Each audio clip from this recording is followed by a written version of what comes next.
Bismillahirrahmanirrahim.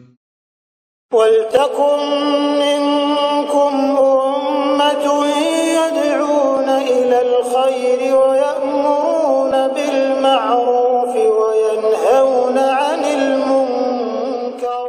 Warahmatullahi wabarakatuh. Kondisikan hati kita untuk khusyuk. Fisik butuh dilatih dan dikondisikan. Hati juga butuh dilatih dan dikondisikan. Hati ini bisa liar, bisa jinak. Sebagaimana fisik kita. Fisik bisa sakit, hati juga bisa sakit. Fisik bisa mati, hati juga bisa mati. Maka penting pengkondisian hati untuk bisa khusyuk. Butuh dilatih, butuh disiapkan. Jadi tidak serta-merta sekalian itu untuk mendapatkan khusyuk. Saya kira antum dengan berapa kali pertemuan kita, dengan berapa tahapan-tahapannya, kita bisa membedakan sholat kita. Sholat yang penuh dengan formalitas, sekedar rukun, wajib, dan sunnahnya saja. Sekarang kita mau melatih bagaimana sholat kita itu penuh kualitas, tidak sekedar kuantitas, formalitas, tapi kualitas yang penuh dengan penghayatan. Ya. Sholat bukan karena kita yakini bahwa kewajiban, tapi memang sholat adalah sebuah kebutuhan. Makan, kenapa tidak pernah berat? Karena kita tidak dipaksa melakukannya. Minuman, kalau kita lihat dengan haus, itu kenikmatan. Dan tidak ada orang yang capek makan minum karena lapar, karena kebutuhannya. Tapi siapa makan hanya sebuah kewajiban makan,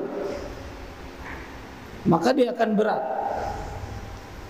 Maka jangan sholat waskileng karena perintah yang berulang-ulang dalam Al-Quran dan perintah berulang-ulang dalam hadis. Bukan karena perintahnya, tapi kita anggap bahwa ini adalah rahmat anugerah dari Allah yang kewajiban, tapi sesungguhnya kebutuhan. Kewajiban tapi kebutuhan. Siapa yang sholat hanya karena kewajiban, maka nikmatnya dia tidak akan pernah dapat pada waktu sholat. Dia hanya dapat sesudah sholat. Ya, sehingga sering kita dengar, enaknya kalau sudah sholat. Enaknya kalau sudah sholat. Siapa yang mengucapkan enaknya kalau sudah sholat? Ada dua kemungkinan besar. Sama dengan siswa kalau sudah ujian, mahasiswa sudah ujian, begitu dia sudah ujian dia bilang enak kalau sudah ujian, karena dia pandang ujian, ulangan itu beban. Maka sholat itu akan pasti berat kalau hanya sebuah kewajiban. Dan sholat seperti ini kewajiban, mau sekali perasaan segera diakhiri itu sholat. Selalu menunggu imam kapan ruku dan kapan selesai. Begitu selesai enak, karena kita bebankan pada diri kita. Sholat itu hanya sebuah kewajiban. Inilah pentingnya sekarang kita memahami khusyuk. Untuk melatih ini, untuk melatih, satu, latihlah hadir di masjid itu beberapa menit sebelum qomat.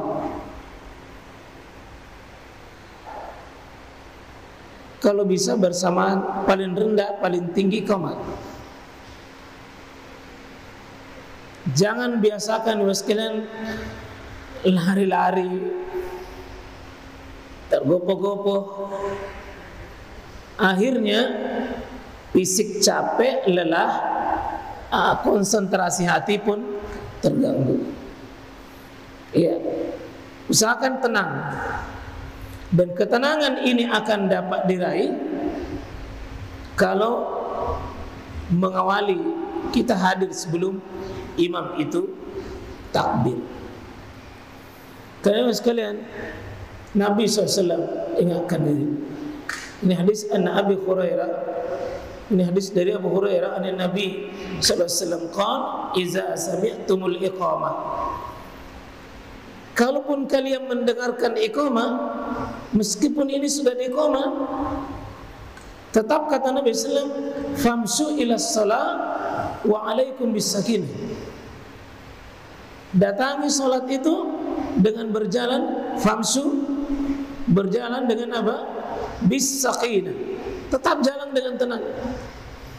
Meskipun sudah diqamat. Meskipun sudah diqamat. Tidak boleh berlari meskipun sudah diqamat. Bahkan meskipun sudah salat. Kenapa Nabi sampaikan begini? Pasti ada kasus. Dia lari karena sudah diqamat. Dia gesah. Nah, biasa juga protokol biasa di masjid, para jamaah yang ada di luar bersegera, enggak. Bukan bersegerakan langkahnya, enggak. Segerakan kedatangannya. Wal waqar, berwibawa. Wala tusriu. Ini dilarang, ini tergesa-gesa. Wala tusriu. Jangan tergesa-gesa. Tenang saja. Ya, tenang. Fama adraktum fasallu. Apa yang luput dari kalian, ya, maka itulah bagianmu nanti. Wa ma fatakum fa'atimu. Apa yang tertinggal, sempurnakan saja. Sempurnakan. Ya, artinya jauh lebih baik masbuk daripada menghindari masbuk tapi lari. Tapi jangan kita selalu mengambil bagian wilayah masbuk. Jangan. Kita sudah bahas ya. Apa itu masbuk? Kalah. Lawannya apa? Menang. Bahasa Arabnya apa? Sabik. Sabik itu pemenang. Dia pemenang itu. Jangan menjadi selalu peserta terakhir. Sab, kalau bisa ke sab pertama, sab pertama, jangan sab kedua. Kalau bisa sab kedua, jangan sab ketiga. Kalau bisa tidak masbuk, jangan masbuk. Kalau bisa jadi imam, jadi imam. Kalau bisa jadi muazzin, muazzin. Tapi kan tidak mungkin jadi imam semua. Ya, maka minimal sab pertama. Tidak bisa sab pertama, sab kedua. Kalau tidak bisa sab kedua, minimal jangan masbuk. Kalaupun masbuk, jangan masbuk sekali. Ada itu masbuk sekali. Mau salam baru datang. Baru dia bilang untung itu datang Pak. Kalau bisa menang, mengapa mesti kalah? Dan ini ajaran sholat berjamaah Pak, adalah ajaran kemenangan. Ajaran selalu terdepan dalam kebaikan. Kalau bisa menang, menang. Jangan kalah. Dan ini bukan cuma di sholat Pak. Coba lihat ayat-ayat Quran, tidak ada kaitannya itu. Pembahasan tentang masbuk tidak ada kaitannya dengan sholat kan. Coba. Wasari'u ila maghfirah. Cepat untuk beramal dan ampunan, untuk mendapatkan ampunan. Fastabiqul khairat. Segeralah kalian berlomba-lomba dalam kebaikan. Tidak ada hubungannya dengan sholat. Artinya apa? Semua lini kehidupan mesti dimenangkan. Kalau bikin sekolah, jangan sekolah masbuk. Sudah semua orang baru terakhir masuk sama kita. Enggak.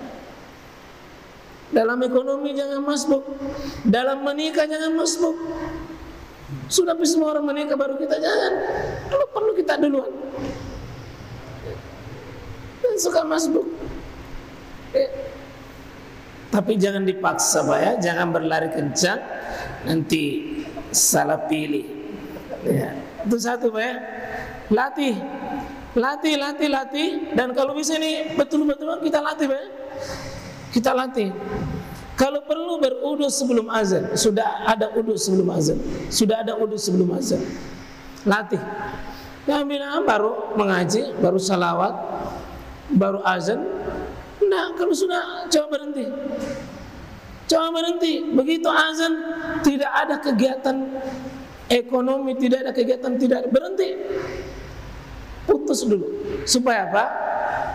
Ini hati lebih bisa kondisif meninggalkan kesibukan duniawi untuk menuju konsentrasi pada kesibukan ukhrawi.